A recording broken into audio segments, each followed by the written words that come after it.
This video will show you how to mark staff available or unavailable from the Guest Service Console. Let us see how. Click Guest Service. Guest Service Console reports can be accessed from the left side.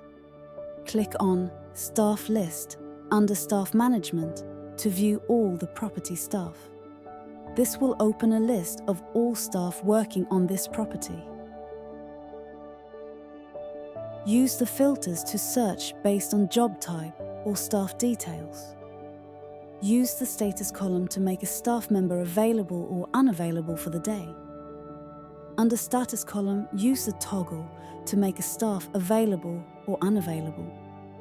Note: if a task is assigned to a staff member who is no longer available, the system will ask you to reassign the task. Staff pending list will open.